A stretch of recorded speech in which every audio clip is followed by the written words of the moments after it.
My cellmate was truly crazy and was tortured by hallucinations. One day, he managed to gouge out one of his eyes out with a fork at lunch in front of everyone, then punctured the other eye with something before the screws could get to him. Guys, stick around until the end of this episode for the rest of this story and more terrifying things Redditors have seen in prison.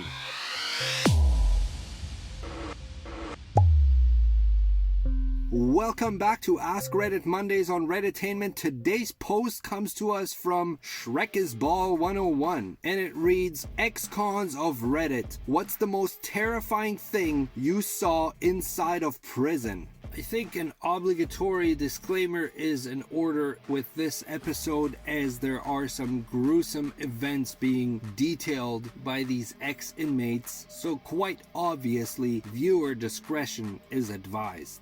And let's finish off that first story that comes to us from Duty Professional 4463, and it reads, my cellmate was truly crazy and was tortured by hallucinations. One day he managed to gouge out one of his eyes out with a fork at lunch in front of everyone, then punctured the other eye with something before the screws could get to him. He was screaming like a banshee when he ripped the first one out and threw it on the floor, and everyone just stared in shock, including the screws. At first, it looked like a skit or something. After the one was out, he was really quiet and pulled something from his waist and started rapidly stabbing the other eye with it. I heard it pop. By that time, a couple of screws were already just about on him and they took him down. Never saw him again after that, but I heard he was completely blinded. So a few of us never finished lunch, and some got some counseling because it was so violent and shocking. I still remember a screw picking the eye up with a clear plastic bag while we were all being filed out. Wow, what a crazy story. I'm not quite sure if I'm following what screw exactly means. I'm guessing it's some sort of a prison term, maybe referring to the guards, but nonetheless, what the heck. Another commenter says, not me, but I spoke to a former inmate after his release who had developed severe PTSD from some of the things he witnessed while incarcerated.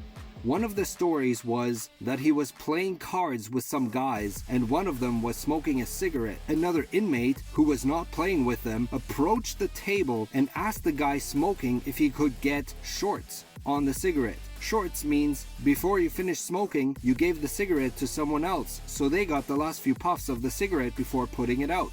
The smoker agreed. The inmate wandered off and they went back to playing cards. Well, the guy playing cards must have forgot and finished the cigarette. A little while later, the other inmate came back to the table asking for the short, and the guy at the table told him that he had forgotten about it and finished the cigarette. Guy wanders off again and they go back to playing cards. Shortly afterwards, the inmate who wanted shorts comes back to the table, comes up behind the player, pulled his head back and started shanking him in the eye and throat with a pen/pencil. Dude died over forgetting to give someone a damn cigarette butt. Wow, it's kind of crazy to realize what people are capable of doing when they have nothing to lose. Another Redditor says, a dude got 2 full kettles of boiling water poured on his head, and a convicted murderer explaining how he killed, dismembered with an angle grinder, then disposed of the body.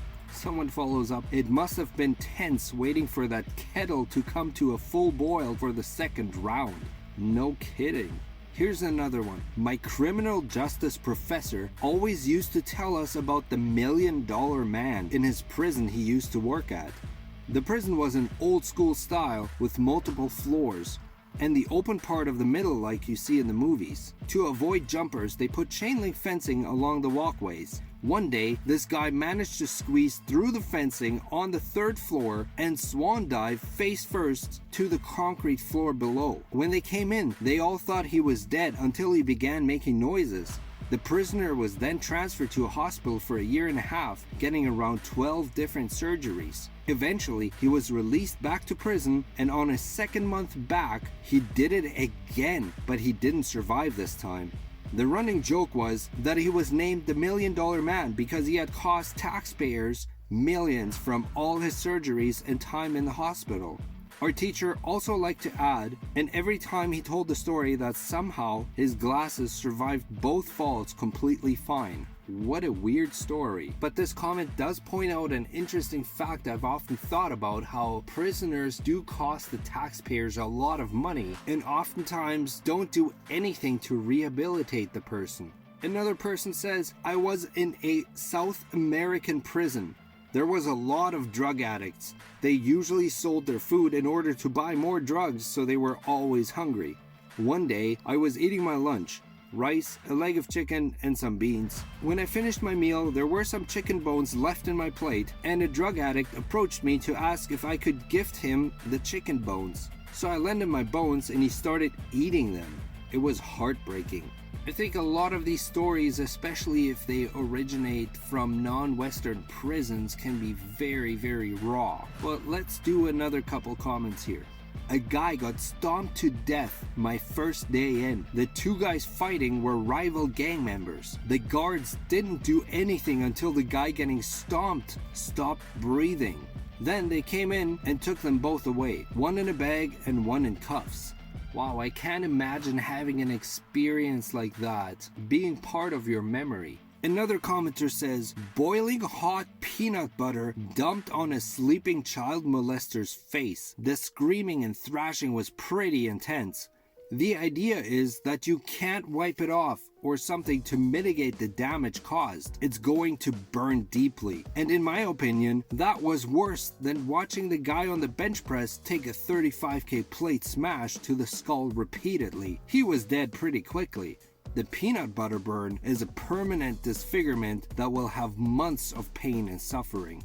I'm sure not all ex-cons have witnessed gruesome stories like these, but evidently some of these stories are prone to cause some serious PTSD for some of these people. This seems to be quite the heavy episode, so let's keep that one shorter than usual. We'll do one last one for today. Not prison, but courthouse holding cells. Was in for a drunken fight myself, as was pretty much all of the 8 guys I was sharing that cell with. All of us were worn out, hungover, or shaken for a fix, except this one guy who was acting happy because he was up first and, in his words, going to be the first to get a smoke, which he was happy about.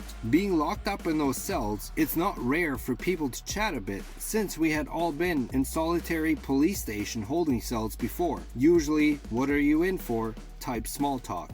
Well, this happy guy didn't know what he had done, but knew he couldn't remember the last couple of days, so assumed it was drunken behavior of some sort. He was the first to see his lawyer and came back white as a sheet, not talking and just staring at the wall until one of the guys got him to talk.